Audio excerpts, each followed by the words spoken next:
Eh bien, je suis ravie de te retrouver pour ce nouvel épisode et aujourd'hui, on va parler de prendre sa pleine responsabilité dans ses ressentis, dans ce qui se joue à l'intérieur de nous.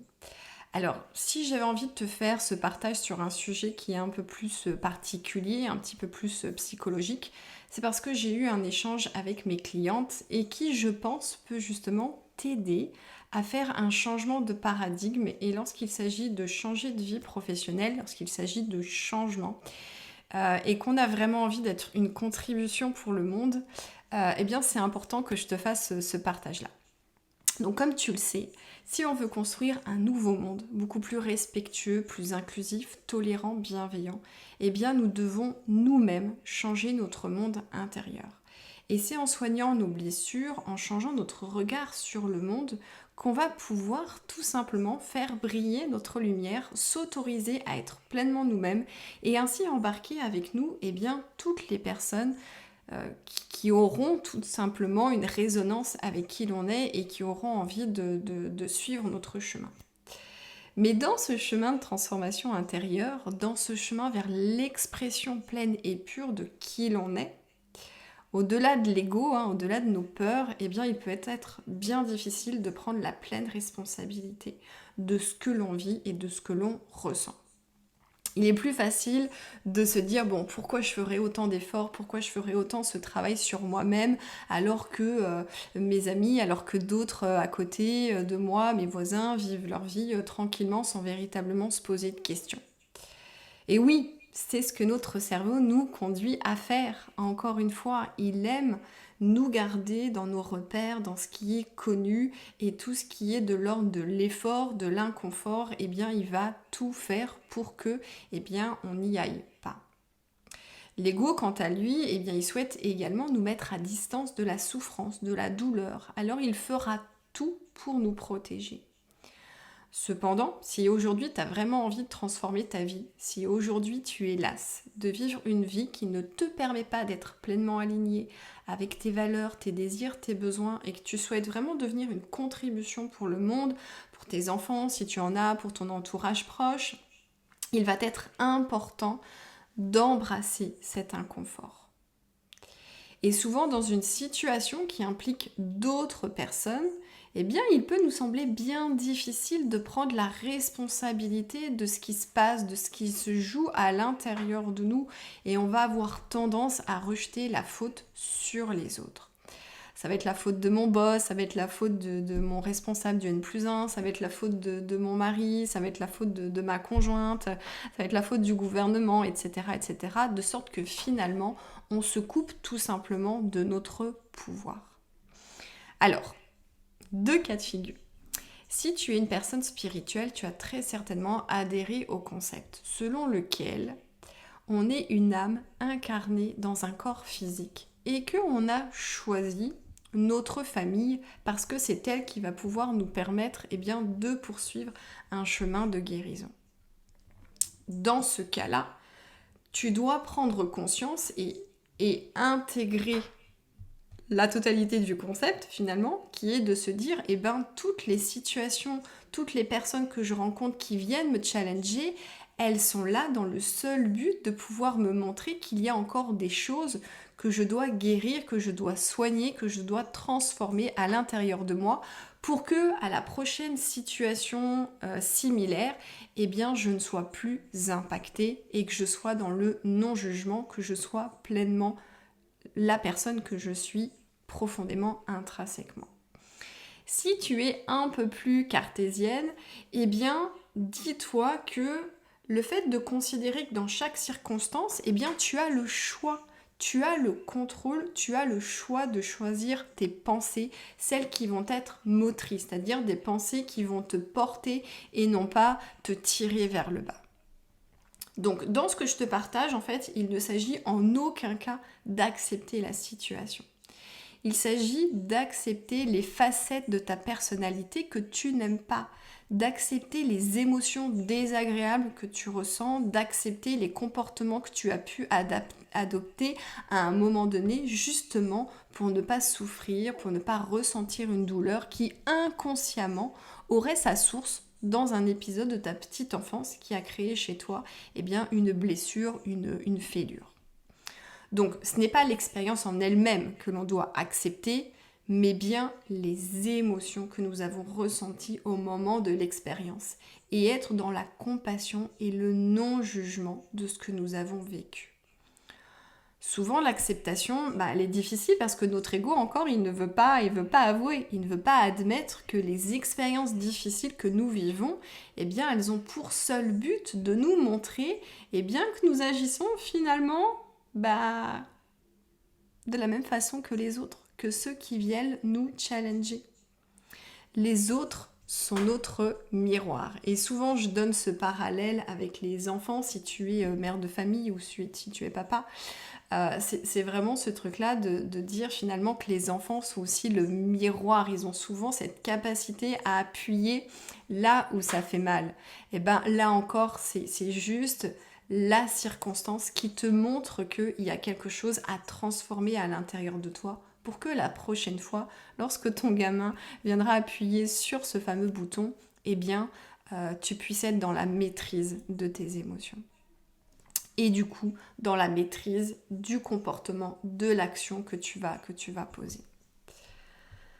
Donc je comprends, ça peut être hyper difficile d'accepter finalement que dans toutes les circonstances ou que vis-à-vis d'une personne qui peut venir nous challenger ou créer de la souffrance, finalement on est seul responsable. Ça peut être difficile d'être dans ce processus de pardon, de lâcher prise vis-à-vis des personnes qui, au quotidien peut-être, peuvent nous blesser et qui créent aussi du coup des situations qui peuvent être malsaines, des situations de souffrance. Et je pense notamment à des personnes qui sont encore qui sont en entreprise et qui peuvent être dans des milieux toxiques et qui peuvent être en relation avec des managers toxiques. C'est extrêmement compliqué de se dire finalement je suis pleinement responsable de ce que je ressens dans cette situation-là. Et de se dire, l'autre finalement, cette personne toxique, elle serait pas responsable de ce que je peux ressentir. Donc ça, c'est extrêmement compliqué et pourtant, c'est exactement le chemin qu'il faut prendre parce que, encore une fois, c'est vraiment mettre de la conscience sur les pensées que l'on choisit. Et là-dessus, encore une fois, on a le contrôle. On peut avoir le contrôle. Est-ce que je décide d'alimenter, de nourrir des pensées qui vont me faire sentir petite, qui vont me sentir nulle, qui vont me faire sentir incapable, ou au contraire, est-ce que je fais le choix en conscience de nourrir des pensées qui vont me porter davantage. Donc il n'y a rien de bon ni de mauvais, c'est juste des réactions très humaines. Et dans ces relations-là, d'individu à individu, c'est des relations d'être humain à être humain. Et ce sont donc des relations entre de blessure à blessure, de croyances limitantes à croyances limitantes. Donc c'est vraiment important d'être dans le non-jugement et dans la compassion vis-à-vis de soi, mais aussi vis-à-vis des autres. Parce qu'en fait, nous bataillons tous avec nos propres blessures, nos propres croyances limitantes. On est tous dans le même cas de figure et dans des circonstances, dans des situations très précises, il y a tout ça qui va se mettre en jeu. Donc c'est important aussi d'en prendre conscience. Et plus on va porter ce truc-là, plus on va prendre la pleine responsabilité finalement de ce qui se passe et plus on sera en capacité, d'apporter la transformation à l'intérieur de nous.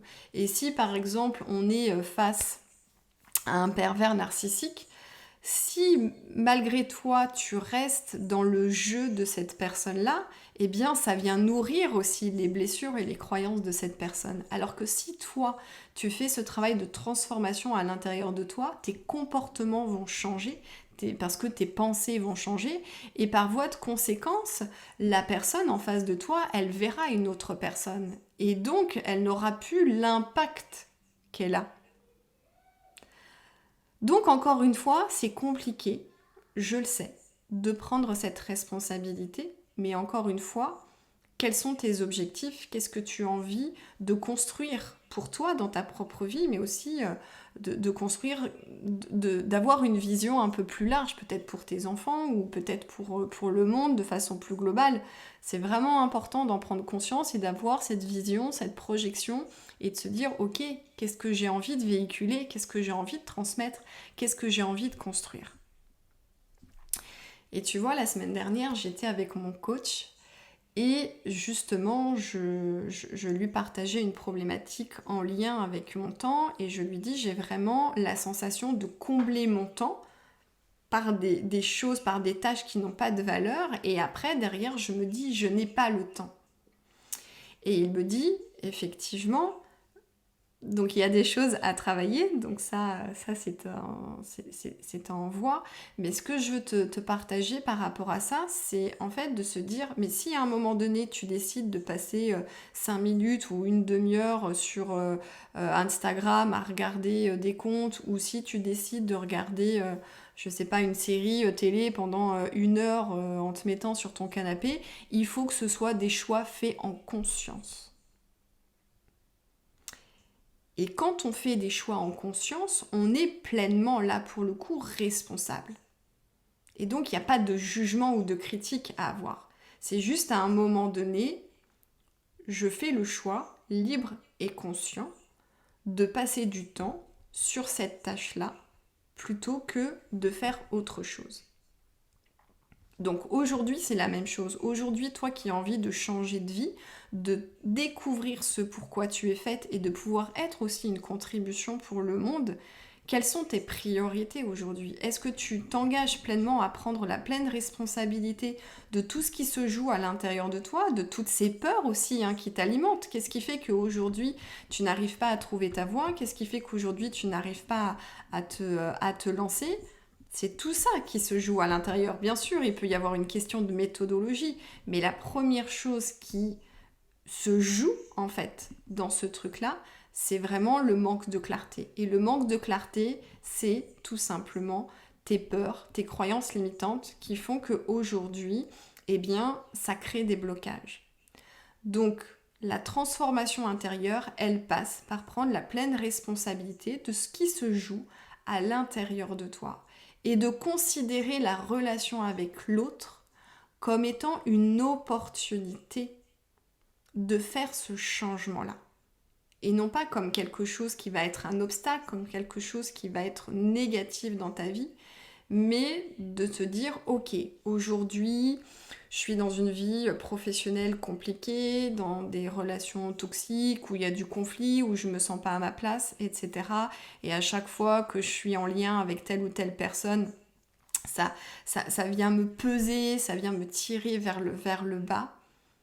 Eh bien, c'est important de prendre la responsabilité de ce qui se joue à l'intérieur de toi et d'aller identifier les blessures, les croyances limitantes qui entrent en jeu pour pouvoir tout simplement t'en libérer. Et encore une fois, quand on alimente des pensées qui nous portent, on ressent des émotions qui sont agréables et les émotions, c'est une énergie, c'est quelque chose qui est moteur. Donc quand tu ressens de l'enthousiasme, de la motivation, du plaisir, les actions qui en découlent vont servir tes objectifs de vie. Donc, plus on fait ce travail-là, plus on se connecte avec notre véritable identité, plus on est dans l'amour inconditionnel de qui l'on est. Et plus du coup on va se détacher de ces différentes peurs, de ces différents questionnements, de ces doutes, et plus on avance en étant pleinement aligné. Voilà, c'était vraiment le sujet, le message que je voulais te partager aujourd'hui, qui est de prendre cette pleine responsabilité des pensées que tu nourris au quotidien, des émotions que tu ressens, même si, encore une fois, j'ai conscience que c'est pas forcément évident et que parfois le chemin peut être long, et ça c'est totalement ok. Si tu sens que tu as besoin d'être guidé sur le chemin de ton changement de vie professionnelle, si tu sens que tu as besoin d'être accompagné aussi pour travailler sur tous ces blocages, sur toutes ces peurs, pour vraiment te libérer et te permettre davantage de choses et t'autoriser davantage de choses, et bien surtout, n'hésite pas à prendre rendez-vous avec moi. Tu trouveras le lien pour réserver ta séance clarté.